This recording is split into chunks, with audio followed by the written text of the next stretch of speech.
Alors, à la question de savoir, est-ce qu'il y a-t-il un mécanisme de suivi des conclusions du huis clos que nous venons d'avoir avec Ali Daras? Oui, nous avons le comité exécutif de suivi de la mise en œuvre de l'accord politique pour la paix et la réconciliation, qui regroupe tout le monde.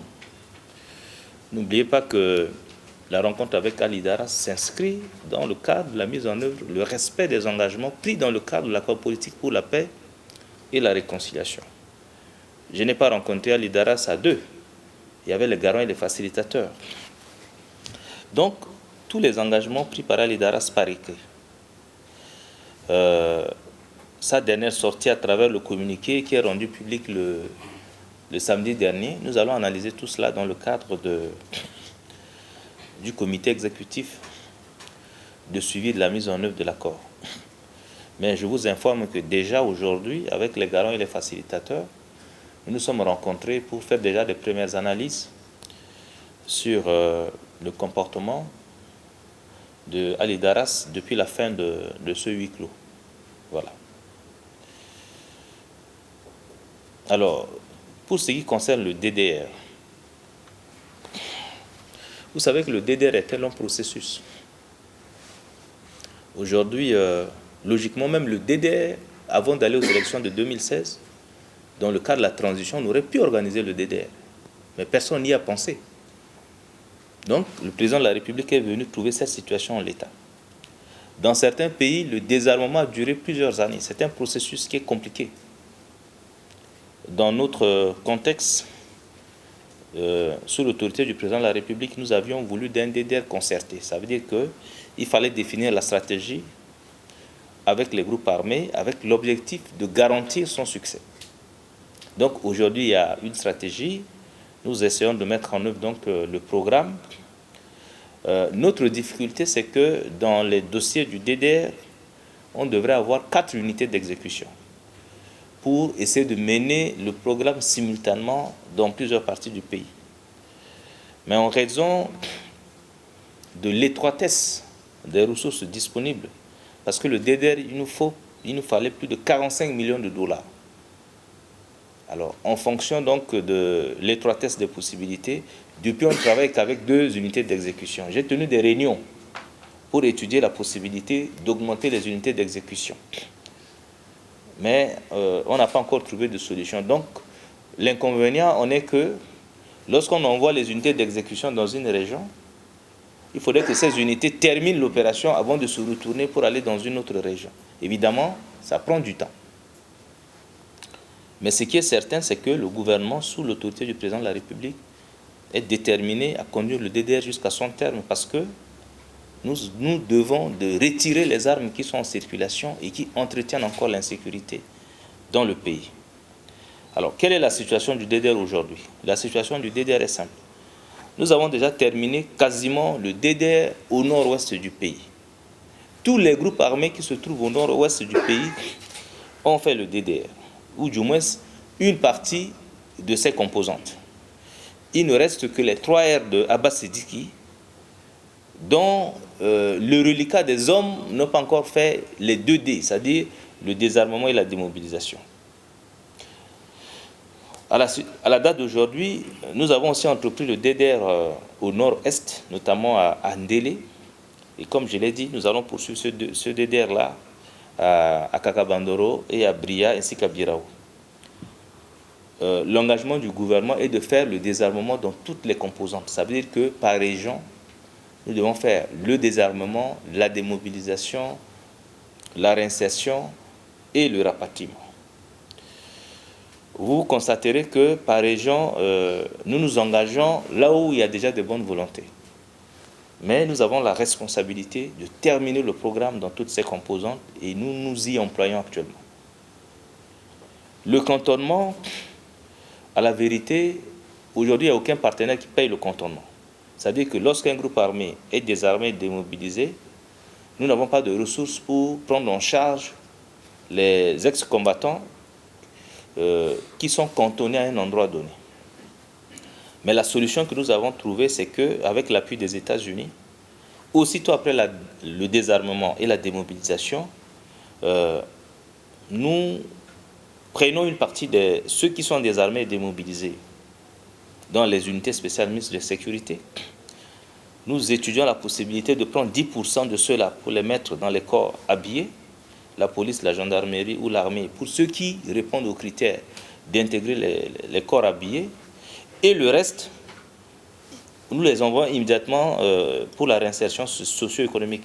Donc avec Acted, nous avons les ressources pour que nous n'ayons pas de problème par rapport à la question du cantonnement que personne ne veut prendre en charge. Pour ce qui concerne les élections,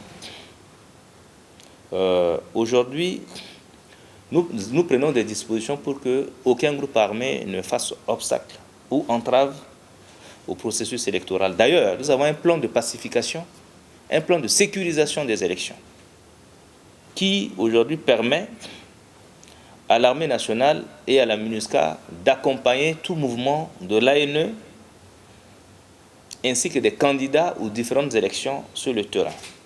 Le plan de sécurisation, la mise en œuvre a eu un petit problème de démarrage, mais aujourd'hui nous avons pris toutes les dispositions pour que maintenant les missions de l'ANE soient accompagnées par nos forces de défense et de sécurité, ainsi que par les éléments de la MINUSCA. J'ai donné l'ordre pour que l'ANE fasse une planification globale de ces mouvements, de façon à nous permettre donc d'appliquer le plan de sécurisation.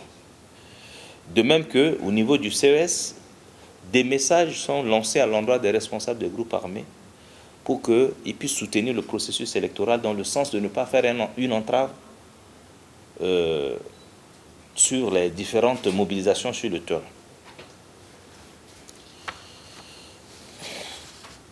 Maintenant, répondant à la question de Ndekeluka, j'ai dit ici que nous avons, après que Sidiki Abass ait fait le DDR, nous l'avons ramené à boire.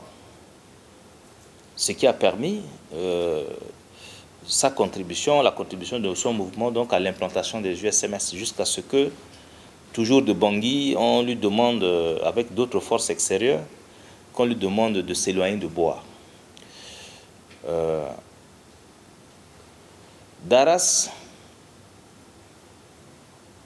Daras doit être à Bambari. Et je vous l'ai dit, il ne sera pas à Bambari comme un gouverneur ou comme un chef militaire. Daras doit être à Bambari pour nous permettre de démarrer le DDR. Alors, est-ce que le retour de Daras ne choquerait pas l'archevêché, ne choquerait pas les FACA, ne choquerait pas la population par rapport à la JIMA qui n'a pu se tenir? Mais vous ne me direz pas que nous sommes là pour parler du passé. Nous sommes là pour parler de l'avenir. Et je vous dis que nous sommes en train de créer les conditions pour tirer les bénéfices du retour de Daras à Bambari sous le contrôle de l'État. Ne continuez pas à parler du passé. Donc aujourd'hui, nous avons besoin de la présence de Daras à Bambari et il faut éviter les supputations autour de cette question. Ce qui est sûr, les responsables des groupes armés qui ont commis des crimes, qui ont fait du tort aux Centrafricains, je l'ai toujours dit et je l'ai même dit sur RFI, la justice passera. Donc aujourd'hui, pour nous, nous regardons ce qui est important de par la présence de Daras à Bambari. Et j'exhorte nos compatriotes à donner la véritable explication, la belle explication que nous donnons. Que de dire que non, Daras revient à Bambari comme gouverneur, comme général ou je ne sais quoi. Daras revient à Bambari sans ses combattants, dans les conditions que je vous ai décrites ici. Et pour les objectifs que je viens de vous décrire. Donc, il faut regarder le côté positif des choses. Maintenant, quant à sa responsabilité pénale et autres, vis-à-vis des communautés autres, en tant que de besoin, on en parlera. Voilà. Donc, regardez ce qui est positif. Positivez, regardez ce qui est positif que de nous attarder sur ce qui ne nous avance en rien. Vous savez que ce qui se passe aujourd'hui ne plaît pas à tout le monde. Mais je vous parle en toute responsabilité. Il y a des Centrafricains aujourd'hui qui poussent Sidiki, qui poussent Daras à sortir de l'accord parce qu'ils veulent qu'eux, ils reprennent la rébellion. Qu'on montre que rien n'a marché. Qu'on reprenne à nouveau l'entrave à la libre circulation des personnes et des biens. Pour je ne sais quelle raison. Mais ceux-là, ils sont connus, je vous le dis, ils seront démasqués. Le moment venu, nous allons les montrer en public et vous comprendrez. Mais c'est paradoxal et c'est inacceptable. Parce que lorsqu'on prétend aimer son pays, on ne peut vouloir que de son bien. On ne peut pas faire des choses qui puissent compromettre la bonne marche du pays. Nous avons aujourd'hui des défis. La population attend beaucoup des dirigeants. Et nous avons des questions économiques. Mais cela veut toujours ramener le pays en arrière. Donc le moment venu, lorsqu'on aura suffisamment de preuves, on va les montrer en public et vous les connaîtrez. Bon, alors, Guéré FM dit qu'aujourd'hui est sanctionné, mais est-ce que Daras sera sanctionné? Je vous ai dit ici que, sous l'autorité du président de la République, en accord avec les garants et les facilitateurs, nous allons tirer toutes les conséquences des dernières prises de position de Daras. Le temps n'est plus à la perfidie, à ce jeu de cache-cache. Et nous savons aussi que le peuple attend ça de nous. Mais je ne peux pas tout vous dire ici. Mais ce qui est certain, c'est que nous tirerons toutes les conséquences des dernières prises de position de Daras. Bon, maintenant on nous dit que nous avions annoncé que des mesures seront prises à l'encontre des positions de l'UPC à Bambouti, mais que depuis rien n'est fait. Dans le même temps, j'avais fait mention des difficultés que nous rencontrons pour régler ce problème. Vous savez que de Bambouti, il n'y a plus de route. Les gens avaient cassé tous les ponts. Les gens avaient cassé tous les ponts. Bambouti, pour aller à Bambouti, c'est compliqué. Mais aujourd'hui, grâce au service de génie civil, génie militaire donc de la MINUSCA, une des parties de cette question est réglée. Et vous noterez aussi qu'il y a eu une tentative de prise de Obo qui n'a pas marché. Ça n'a pas marché pourquoi? Parce que sous l'autorité du président de la République, nous avons renforcé les effectifs des FACA. À Obo, nous y avons envoyé des équipements. C'est pour qu'une partie de ces hommes soit déployée sur Bambouti. Donc, tôt ou tard, la situation de Bambouti sera réglée. Et je vous ai dit qu'à l'occasion du dernier huis clos, nous avons exigé de Daras qui se retire de Bambouti. Faute de quoi on prendra les mesures qui s'imposent. Je pense qu'on n'est pas loin de ça. Donc voilà.